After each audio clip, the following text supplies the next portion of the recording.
जय सिया राम। एक बार फिर से आपके अपने चैनल धार्मिक कथाएं में मैं आप लोगों का हृदय से स्वागत और अभिनंदन करती हूँ।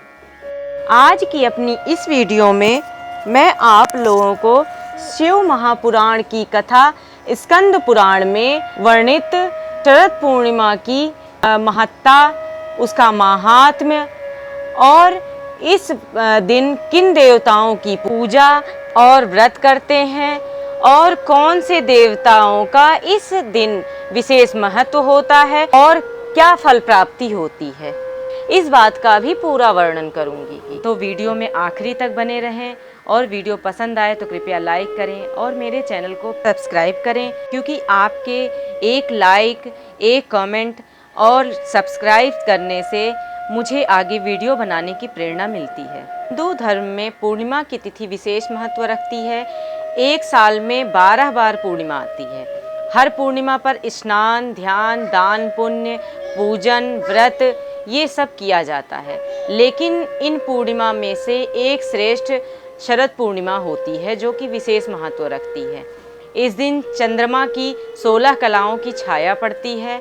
भगवान श्री कृष्ण ने इन्हीं के वंश में जन्म लिया था, इस वजह से वो भी 16 कलाओं से युक्त थे।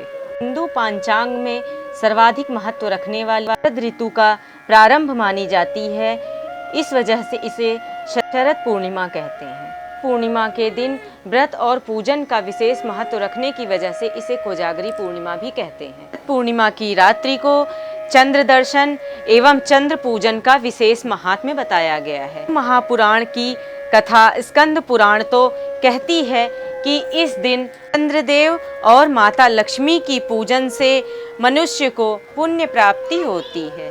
जब देवताओं और असुरों के बीच में समुद्र मंथन हुआ था, तो उस समुद्र मंथन से माँ लक्ष्मी की, चंद्रमा की और अमृत की भी उत्पत्ति हुई थी। तीनों की उत्पत्ति होने की वजह से इनका आपस में कोई ना कोई संबंध अवश्य ही है। 14 रत्नों में माँ लक्ष्मी, चंद्रमा और अमृत की उत्पत्ति समुद्र में से कहीं न कहीं इनका कोई ना कोई संबंध अवश्य ही बनाती है। एक कोख से पैदा होने के नाते इनका आपस में संबंध है और आज उस संबंध का दिवस है कि जब चंद्रमा से अमृत की वर्षा होगी और धन धान्य की अधिष्ठात्री देवी लक्ष्मी लोगों के ऊपर अपनी कृपा दृष्टि बरसाएंगी। माता लक्ष्मी अपने वाहन उल्लू पर बैठकर धरती पर भ्रमण करने आएंगी और चंद्रदेव भगवान भी पृथ्वी के सबसे निकट होते हैं, क्योंकि इस रात्रि चंद्रमा और पृथ्वी दोनों अत्यंत ही निकट होते हैं। इन तीनों के संयोग से इस दिवस को बहुत ही विशेष सिद्धियां प्राप्त हैं। इसीलिए इस रात्रि को महारात्रि भी कहा जाता है। इस वर्ष शरद पूर्णिमा 9 अक्टूबर दिन रविवार को मनाई जाएगी। शरद पूर्णिमा के पर्व पर त्रिग्रही योग बन रहा है, क्योंकि उस समय कन्या राशि में सूर्य, बुध और शुक्र की युति बनेगी।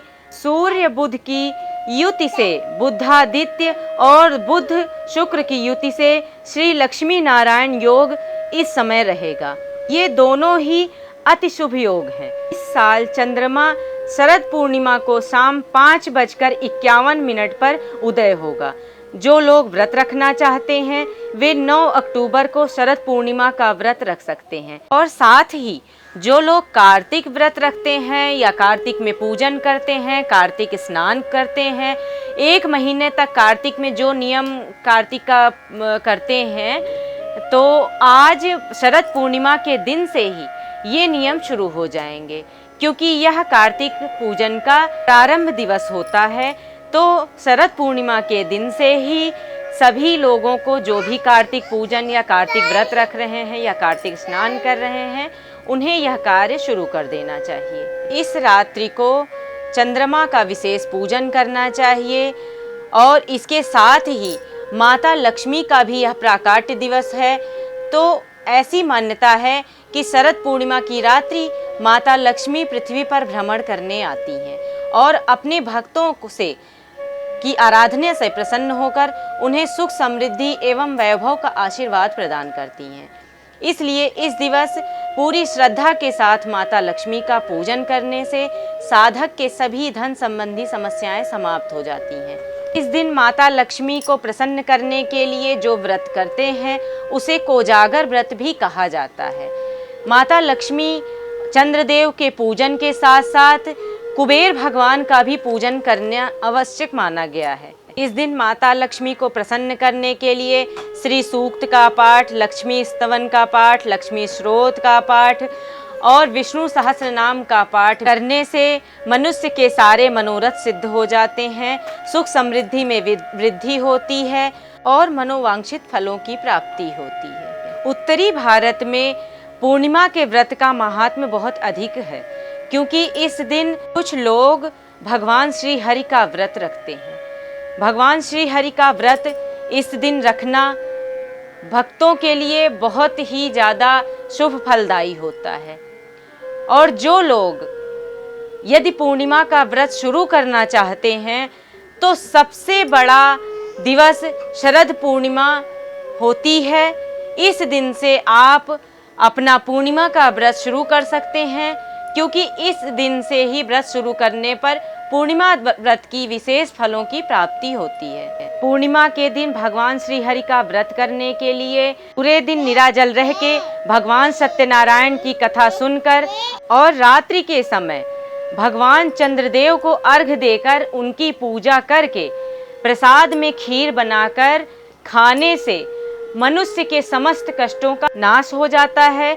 भगवान श्री हरि की विशेष कृपा दृष्टि उस व्यक्ति पर जरूर ही पड़ती है और भगवान श्री हरि के साथ साथ माता लक्ष्मी का भी आशीर्वाद उस मनुष्य के ऊपर हमेशा बना रहता है। मान्यता यह भी है कि इस पूर्णिमा को कोजागरी पूर्णिमा इसलिए भी कहा जाता है क्योंकि शरद पूर्णिमा की रात को ऐरावत पर बैठकर देवराज इंद्र महालक्ष्मी के साथ धरती पर आते हैं और पूछते हैं कि कौन कौन जाग रहा है। जो जाग रहा होता है और उनका स्मरण कर रहा होता है उसे ही लक्ष्मी और इंद्र की कृपा प्राप्त होती है। इसलिए इस दिन भगवान इंद्र की पूजन का भी विधान है कई क्षेत्रों में, क्योंकि भगवान इंद्र वर्षा के देवता हैं। तो इस दिन भगवान इंद्र की पूजा की जाती है और सतरंगी इंद्रधनुष की पूजा भी की जाती है और भगवान इंद्र को और सतरंगी इंद्रधनुष को प्रणाम करके धन्यवाद दिया जाता है कि हे प्रभु, आपने जो ये वर्षा करके ग्रामीण क्षेत्रों में जो अनाजों की उत्पत्ति में आपने सहयोग दिया है और प्रकृति में ये जो हरियाली व्याप्त है ये आपकी ही देन है। तो ऐसे भगवान इंद्र को नमस्कार कर उनका धन्यवाद करना बहुत आवश्यक होता है। तो यही दिन शरद पूर्णिमा का दिन ही विशेष होता है जिस दिन भगवान इंद्र और इंद्रधनुष को धन्यवाद बोला जाता है। शरद पूर्णिमा को रास पूर्णिमा भी कहा जाता है क्योंकि भगवान कृष्ण ने इसी दिन गोपियों के साथ रासलीला की थी। इस दिन भगवान कृष्ण ने एक एक गोपी के लिए अलग अलग कृष्ण बनाए और सभी के साथ पूरी रात नृत्य किया, जिसे महारास के नाम से जाना जाता है। भगवान कृष्ण ने शरद पूर्णिमा की रात को ब्रह्मा की रात जितना लंबा कर दिया था। पुराणों में बताया गया है कि ब्रह्मा की रात मनुष्यों की करोड़ों रात के बराबर बताया गया है। भगवान श्री कृष्ण की सभी लीलाओं को रास के नाम से जाना जाता है, लेकिन केवल शरद पूर्णिमा की रात के नृत्य को महारास की पदवी प्राप्त है। बताया जाता है कि प्रेम और काम के देवता कामदेव की हट पर ही भगवान श्री कृष्ण ने महारास का आयोजन किया था। दरअसल कामदेव को अपनी शक्तियों पर बहुत घमंड था कि वह किसी को भी काम के प्रति आसक्त कर सकता है। भगवान श्री कृष्ण ने कामदेव का घमंड तोड़ने के लिए वृंदावन के जंगलों में महारास किया। सबसे पहले कृष्ण ने बांसुरी से सभी गोपियों को बुलाया। सभी गोपियां आ गईं, लेकिन वे सभी वासना रहित थीं। उनके मन सिर्फ कृष्ण को पाने की इच्छा थी। भगवान कृष्ण ने हजारों रूप रखकर सभी गोपियों के साथ नृत्य किया।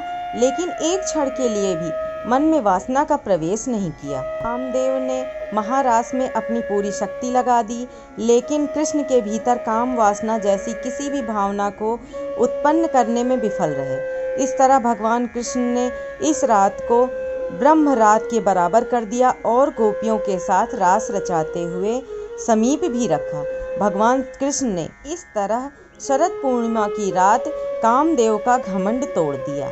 इसलिए भी शरद पूर्णिमा की रात्रि विशेष महत्व रखती है। आज की अपनी इस वीडियो में शरद पूर्णिमा की रात्रि क्यों विशेष महत्व रखती है और इस दिन किन देवताओं की पूजा की जाती है, यह मैंने विस्तार पूर्वक वर्णन कर दिया है।